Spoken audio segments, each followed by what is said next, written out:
Ready? Action. What's up? I'm Jasmine with Lions and Rabbits, and this is After Dark.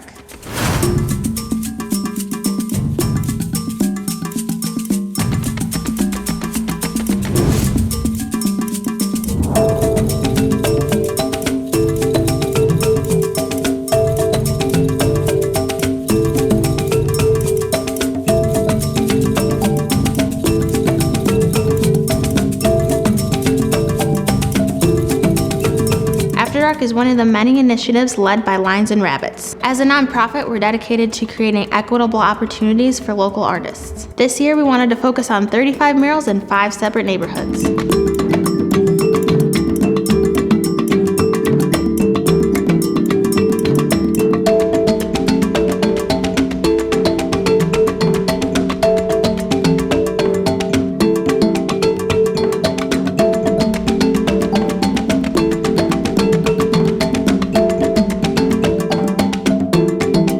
In addition to the murals, we created Life After Dark, a board game designed to explore business and culture in Grand Rapids.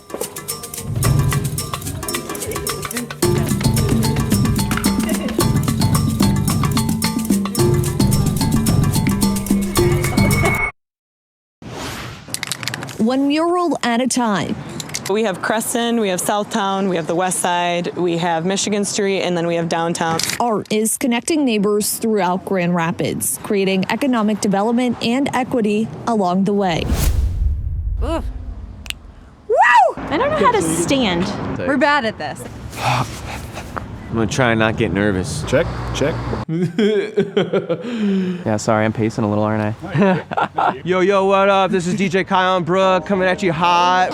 What year is it? 1s and 2s, 2s and 3s, whatever you need. And my name's Dana Walton. My name is Kelly Allen. Well, I'm Kevin Wolfram. My name is Nina. My name is Jay. My name's Jasmine Bruce. My name is Kyle Brandt. My name is Tylen Davis. Some people call me Before K. My name is Edgar Hernandez. I'm Katie Moore. My name is Nick Nordier. I'm Kim Kunze. My name's Kyle DeGroff. This is my lovely partner. Hi, I'm Brooke. Some people call me 10th letter. So my name is Sophie Rodriguez. My name's Brian Koshalak. I'm Sarah Jean Anderson. I'm Matthew Farrell. Hi, I'm Diane. My name is Ryan Crawley. My name is Hallie LeBlanc. My name is Edwin Anderson. Well, I say like it all started from meeting Edgar Hernandez. Well, I'm friends with Hannah Berry. And then just by like being, affiliated with Edgar Hernandez, I met Hannah Berry. Me and Hannah have already known each other because I used to intern for her at Lions and Rabbits. I got involved through After Dark from being friends with Hannah. She used to come into the Starbucks I worked at for a long time. Really close friends with Hannah Berry and admire what she's doing for the arts and the community around Grand Rapids. She's always been great to get to know, and she's always been so ambitious. You could tell that she was somebody who was just always going to be like, I'm going to go do this, I'm going to do it now, and I'm going to get all these people involved. Hannah Berry is the owner of Lions and Rabbits. Last year, they organized After Dark Creston. Artists living in the city's northeast side neighborhood painted 8 murals, then threw a party promoting the muralists and local businesses while raising money for the district's improvement. She says it resulted in 4 businesses moving into the area and helped create a trash program. The past summer, I worked with her on the Rad Women Project and the Women's Way Project. All started with the downtown GR Windows Activation Project. The peaceful protest happened. Then a riot happened. Then it was, the narrative got convoluted in between those two things.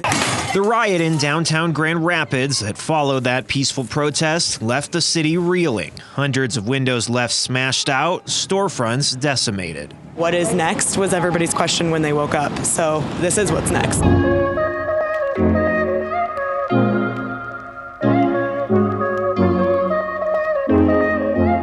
It happened in a weekend, it needed to happen in a weekend, and things will grow from it, and things happen that were bad, and things happen that were good, but the intention and the purpose behind it it's like unbreakable.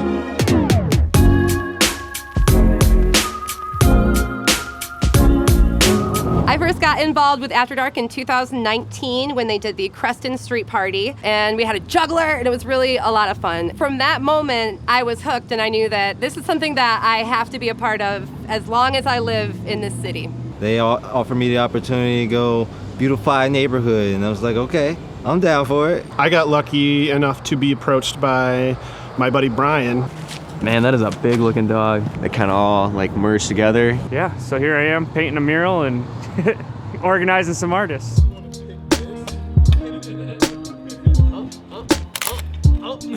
I'm Leandro Lara, photographer for After Dark. What I did for the project really was to document basically everything. I would take photos of the process, also the final, and then the party.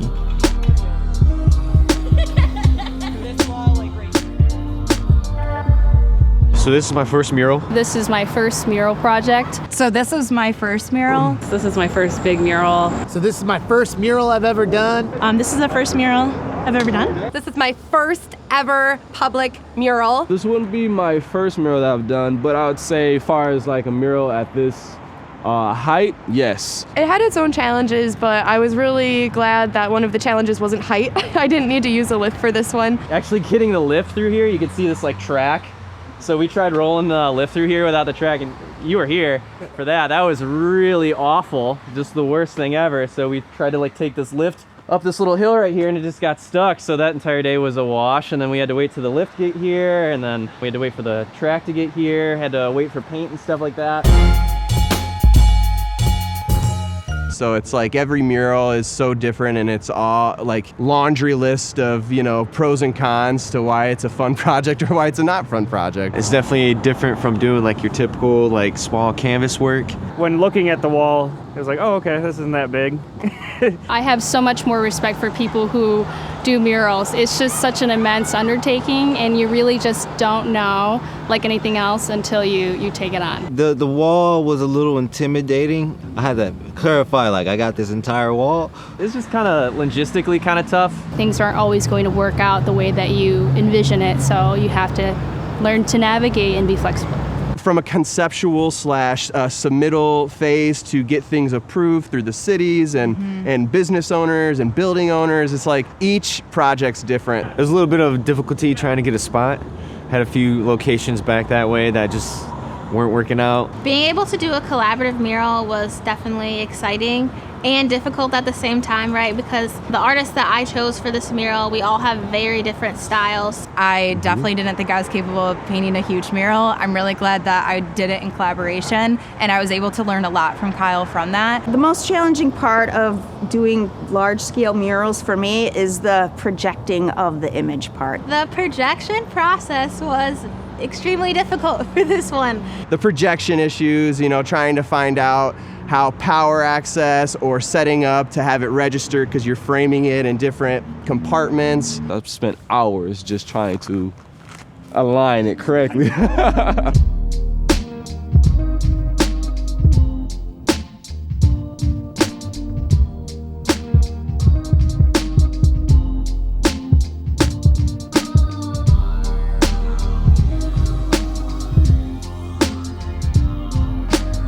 COVID don't mess with me. You know what I'm saying? No, I'm just kidding. It's been a lot, you know? COVID has been so unexpected. It's been a heavy adjustment. COVID has affected like everybody, man. I don't even know how to like begin. Oh man, COVID. Now that's a handful. To be honest, I'm kind of liking the COVID vibe. It's been kind of like psychological warfare.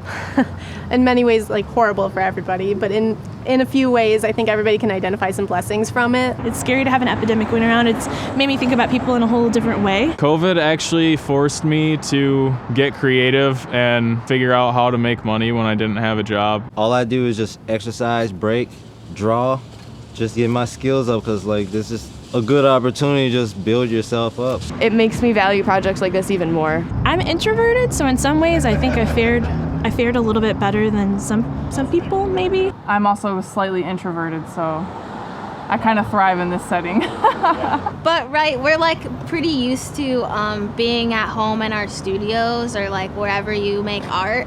I think it gave me a lot of time to evaluate a lot of things in my life. When time stops and you really think about what you can do with your time, now that you don't have to do something, it really makes you think about where you're going in life. A lot of that alone time, I think it's really important that we use that wisely. Having a chance to stop and think is equally parts like daunting, but also freeing in a way. It's making me more intentional of what I do. Everybody's doing this too. I don't feel so bad. I'm not really missing out, but not that I really do anything anyway. I've been in my house since March.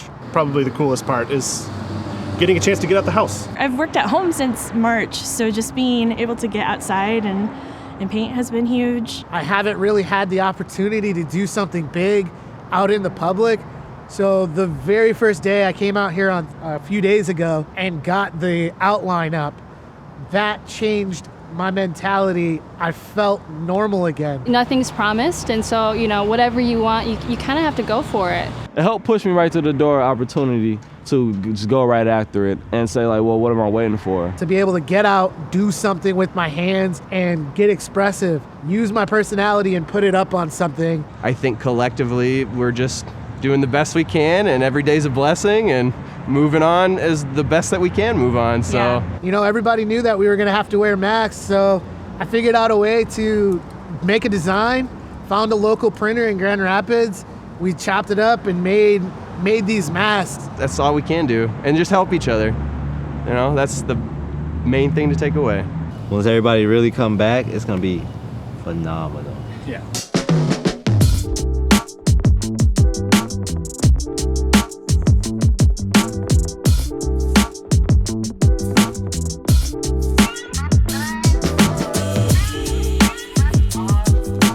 I would say that my style is more towards like surrealism to abstract. Pop art, abstract type. Kyle brings in a lot of abstract shapes, really bright colors, and really bold designs. And my art tends to be a little more subtle, a little more neutral, and much more organic. With my artwork, most of it is very bold, expressive colors. I use a lot of graphic design processes and history. My painting style personally is super realistic. So this is a real big departure from that, and probably the most fun I've ever had painting, to be honest. I'm inspired by nature, by all things I find beautiful, by making something out of nothing. Like the whole concept of this piece is a journey, and it's where kind of space and water meets. To me, the owl kind of symbolizes like the power that each of us has inside of us. I thought that a screaming raven kind of depicted how I felt about this year. All of my art is inspired by nature, obviously. I love working with plants, animals, insects. And there's an astronaut surfing the hammerhead shark throughout the piece. This painting is native Michigan wildflowers. A lot of my body of work is all about wildflowers. Well, it's Lupita Nyong'o. I want to just display, a powerful black woman, and put her on a large scale, with some galaxy stuff and stars. So all these places are in North America, and what they all have in common is that they're all public land that basically are at risk of being destroyed. All of the artists on my team brought in elements that are like, what does healing mean to you? Because healing, not only is it a beautiful process, it's also hard. It's like a super duper robot future. Back when I was a kid, like 5, I had this red bunk bed, and it was kind of like this home safe sanctuary, but also this place that, I started to kind of think about consciousness and life, and so it was this sort of Bodhi tree for me, right, where I had this like revealing and sort of coming of age moment.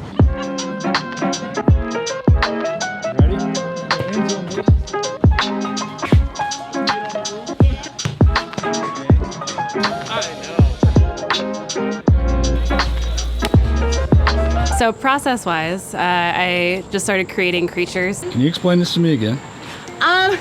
There's this creature called a sea bunny, and it's like kind of like a cross between like what looks like a little slug, and it has little blue antenna ears, ears on it. So it's super adorable. And so that's been fun. Debbie and I have been doing that together. Creating like why the horses are being abducted. They're not from here. They're not from here, yeah.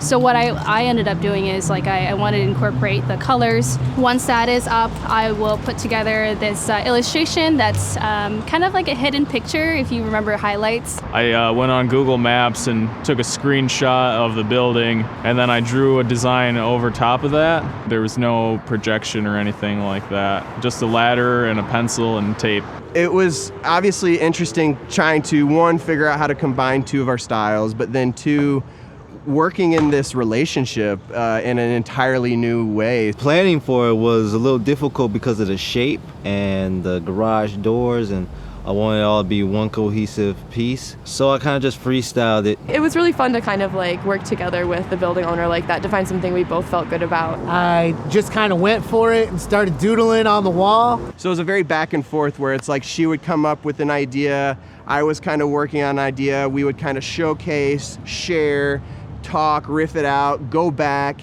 kind of add, subtract.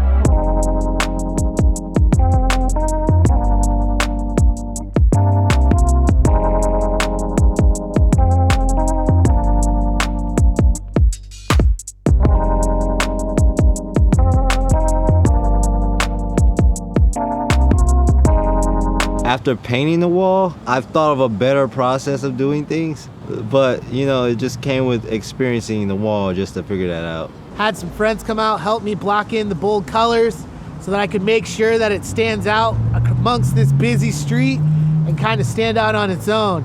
Yeah, there was there was no real trial by fire, honestly. It was just like, everything's been super easy and natural, and I mean, that's kind of how our relationship is. It was a really great process. It was super fun. I had some pretty great people in the community and just volunteers who contacted me, was like, hey, I see what you're doing. I want to come out and help. It's been such an honor and a privilege to have volunteers come out, people who I haven't met yet, come and help me paint my mural. Some people have come and helped. I don't really know that well. They're just like, hey, saw it on Instagram, want to come paint a little bit. And it's been great just to have conversations with kind of new people and get to know people better.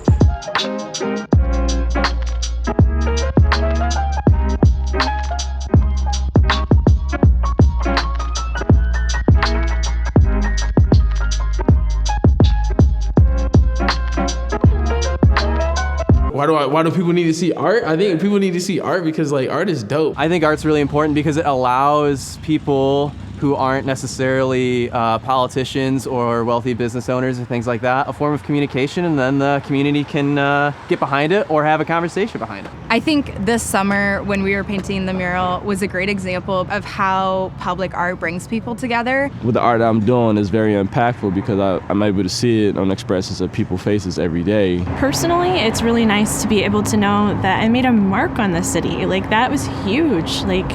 Huge. It's something to engage with the community. Everybody I've talked to around here who lives around here is like, oh, I'm so glad this just blank empty wall has turned into something really cool, and they love just being able to like watch it come up. And we also got a lot of people that told us that they've been wanting this for a long time, that they're like, this is a big ugly wall and we wanted something beautiful on it. When you have the community below, pedestrians walking by, you're able to like have that conversation of why you're painting what you're painting. I've never gotten so many compliments in my life, so it was like a huge ego boost. The most important part about funding projects like this is engaging with the community. And that's something that can be really touchy when you look at a place like GR, because there's obviously a lot of diversity, not just in race, but in class as well. Like, what kind of emotion can I bring to people, and can I make sure that what I'm doing is responsible and takes into account the people whose community this is. So many people would just be walking on the sidewalk, right? And they would stop and their eyes would light up. I've had people stop on the streets and want to talk about this painting and be like, oh, I love it. This is so cool. Like, you're really improving the face. That's probably my favorite part about After Dark, is getting a chance to get to know the communities more. Seeing fathers and their kids, they're young, walking up to the mural and taking pictures, doing selfies and stuff, it's amazing. My name is Monroe O'Brien. Monroe Aki O'Brien, also known as Aki Bang, for Fearless Brother Project. I initially, 2 years prior, was working on a project called the We Are Superheroes Project. And it was basically showing more black people as superheroes, specifically men. There wasn't enough information about men, you know what I'm saying, being positive role models for our children, and I wanted to initiate that. Then you have Edwin, who was showing the superhero as a father being just a superhero to their kid. It was just amazing that how fathers would walk with their kid and they'd be so proud. Like, they like damn near crying when they saw the fact that they was being represented because they never saw that before. People come by every time I'm out here and tell me how much they love it. It just always impresses me every time I'm painting how many people stop and say thank you and really mean it. This one guy was like, I just wanted to say, I love you with my whole mind, body, and soul. And I was just like, wow, that's so wholesome. Like, I love you too.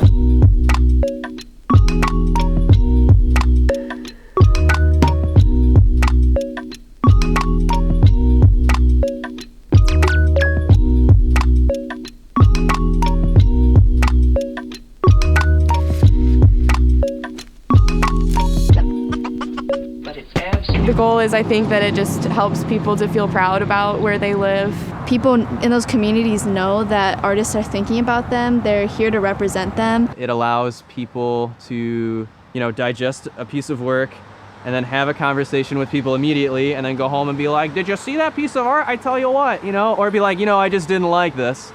And then that allows people to be like, well, why didn't you like it? And then the conversation is further.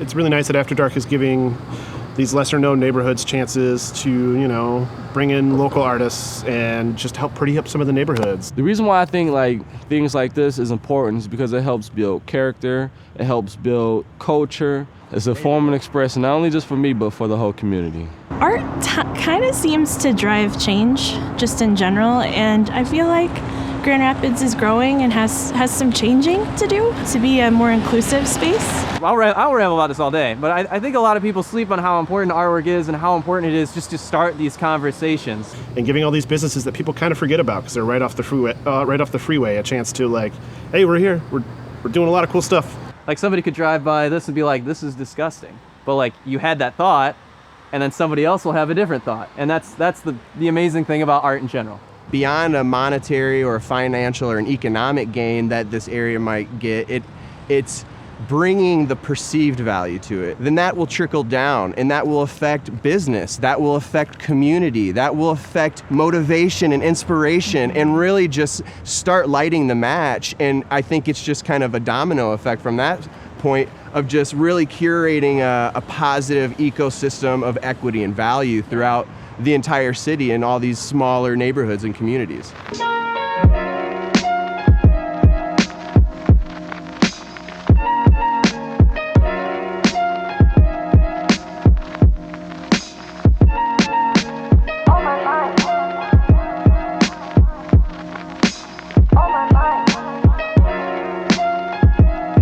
The whole After Dark experience has been really great. Ever since Lions and Rabbits moved into their space in Creston, they've just been nonstop creating awesome opportunities for local artists, and that's really important. I have such an incredible appreciation for Hannah and her team because they went above and beyond to make sure that every artist had what they needed, felt supported, felt safe, and had all the materials they needed to just be creative and just be an artist. I've just gotten so much support from Grand Rapids, and I love it. If you have an idea and you want to do it, you can figure out ways to do it. People are super supportive and helpful, and that's amazing. And it's made a huge difference in my life, to be honest. I was really having a hard time beginning of summer, and then the excitement of creating this, and then all my friends coming to help, people dropping by. During COVID especially, it's so nice to connect with people and hear people's stories and what other artists are doing in the neighborhood. I've met so many cool people through this. Even the neighboring artists and artists from across the city, it's just wow, I would have had no idea that there were this many artists to choose from in Grand Rapids. I've met so many people through this, so many different artists who I'd never met before, and it's been awesome to see. Yeah, I just really hope to see this sort of thing continue. Lions and Rabbits has just made just an awesome contribution to Grand Rapids and to the scene of artists. I want to do more. I don't know that I just want to do more murals, so I've been looking for whatever I can find. We have a great community of artists, and I feel that when we all work together, we can all thrive together.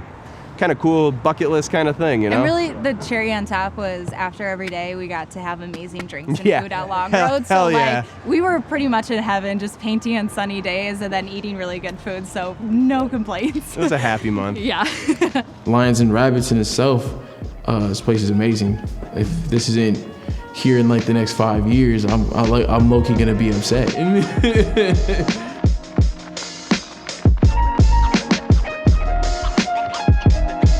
We want to thank all the artists and supporters involved with After Dark throughout this crazy year, and we're looking forward to doing it again in 2021.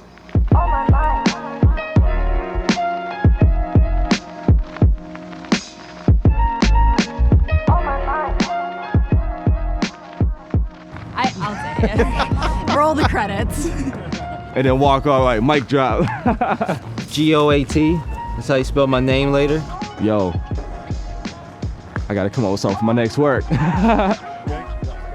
that's good. I know, right? This is like. Ooh, that was kind of rambly. No.